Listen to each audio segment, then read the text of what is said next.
نحمدہ ونصلی ونسلم علی رسولہ النبی الکریم الامین اما بعد۔ ناظرین و سامعین، چند وہ مسائل کے جن کا شیعہ حضرات قرآن مجید فرقان حمید کی کھلا خلاف ورزی کرتے ہیں، نہیں مانتے، جبکہ قرآن نے کچھ اور کہا، اس میں غور و فکر کی کوئی ضرورت ہی نہیں، قرآن کا ٹیکس ہی بتاتا ہے کہ بات کیا ہو رہی ہے، لیکن شیعہ اس کے بالکل برعکس چلتا ہے اور قرآن مجید فرقان حمید کی ان آیات بینات کی طرف نہ ایمان لاتا ہے، نہ ہی مانتا ہے، اور اس کی بے جا تعویلات کرتے کرتے وہ اس کا منکر ہو جاتا ہے۔ پہلی، شیعہ حضرات کا بنیادی عقیدہ یہ ہے کہ نبی پاک علیہ السلام کی ایک ہی شہزادی تھی، 4 شہزادیاں نہیں تھیں۔ سیدہ زینب، سیدہ رقیہ، سیدہ ام کلثوم کو وہ نبی پاک علیہ السلام کی شہزادیاں مانتا ہی نہیں۔ ان کے نزدیک کیا ہے؟ ان کے نزدیک ایک ہی شہزادی ہے، جناب سیدہ فاطمہ، جبکہ قرآن کیا کہتا ہے؟ قرآن فرماتا ہے سورۃ الاحزاب آیت نمبر 59 کے اندر، یا ایھا النبی قل لازواجک وبناتک ونساء المؤمنین،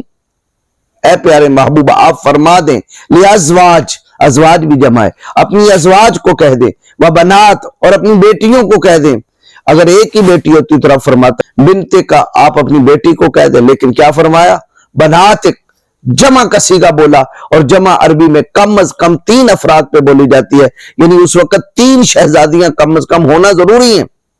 تب بنات کا یہ لفظ ہے، اور واقعی اس وقت 3 ہی تھی، کیونکہ جب یہ آیت حجاب اتری ہے، نبی پاک علیہ السلام کی ایک شہزادی دنیا سے وصال فرما چکی تھی اس سے پہلے، حضرت رقیہ، پیچھے 3 رہنی، سیدہ فاطمہ الزہرا، سیدہ زینب، سیدہ ام کلثوم۔ تو اللہ کیا فرماتا ہے کہ اپنی بیویوں سے بھی کہہ دیں کہ وہ حجاب کریں، اپنی شہزادیوں سے بھی کہہ دیں حجاب کریں۔ قرآن نے بنات جمع کا صیغہ بولا، شیعہ کہتا ہے نہیں جی میں ایک ہی مانتا ہوں باقی نہیں مانتا۔ قرآن کی اس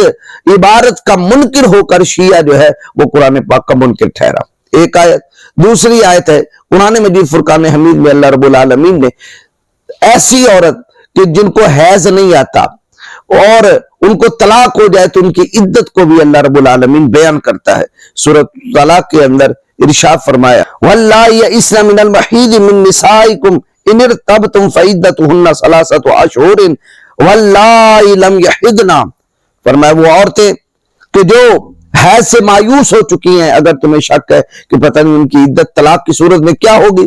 یا وہ عورتیں جن کو بالکل حیض آتا ہی نہیں، یعنی وہ نابالغ ہیں، یا وہ اس ایج تک جا پہنچی ہیں کہ ان کا حیض آنا بند ہو چکا ہے، ان دونوں عورتوں کو اگر طلاق ہو جاتی ہے تو فرمایا چونکہ صحبت ہو چکی، یعنی وہ دونوں جو ہیں وہ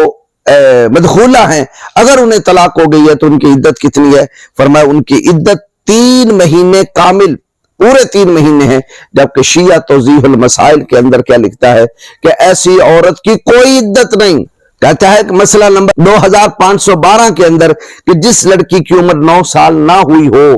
اور جو عورت یائسہ ہو، یعنی اس کا بالکل حیض ختم ہو گیا، یعنی بوڑھی ہو گئی، تو کہتا ہے کہ اس کی کوئی عدت نہیں، یعنی خواہ شوہر نے اس سے مجامت کرنے کے بعد طلاق دی ہو وہ فوراً دوسرا شوہر کر سکتی ہے۔ شیعہ کہتے ہیں کہ فوراً دوسرا نکاح کر سکتی ہے، جبکہ قرآن کیا کہتا ہے کہ ایسی عورت کی عدت جو ہے وہ پورے 3 مہینے۔ 2 مسئلے ایسے ہیں جن میں شیعہ نے اختلاف کیا، انشاءاللہ یہ مسئلے آتے رہیں گے۔ ایک طرف شیعہ عقائد ہے اور دوسری طرف رب کا سچا قرآن ہے، بس یہ دعوت فکر ہے، بتاؤ تم ذاکروں اور ان نام نہاد ملاؤں کے پیچھے چلو گے یا رب کے سچے قرآن کے پیچھے چلو گے؟ لیکن یہ بات یاد رکھنا، قرآن کو مصطفیٰ جان رحمن نے حبل اللہ کہا اور اسی کے بارے میں کہا کہ یہ اہل بیت کے ساتھ رہے گا۔ اب جن کے مسائل اس کے مطابق ہیں وہی اہل البیت ہیں اور وہی اہل البیت سے پیار کرنے والے ہیں، اور جن کے عقائد قرآن اور سنت سے ہٹے ہوئے ہیں، خواہ وہ اپنے آپ کو لیبل اہل بیت کی محبت کا لگائیں، لیکن وہ دائرہ اسلام سے اس اعتبار سے وہ خارج ہیں کہ قرآن کچھ کہہ رہا ہے اور وہ کچھ کہہ رہے ہیں۔ اللہ ہمیں دین متین پہ عمل کرنے کی توفیق عطا فرمائے۔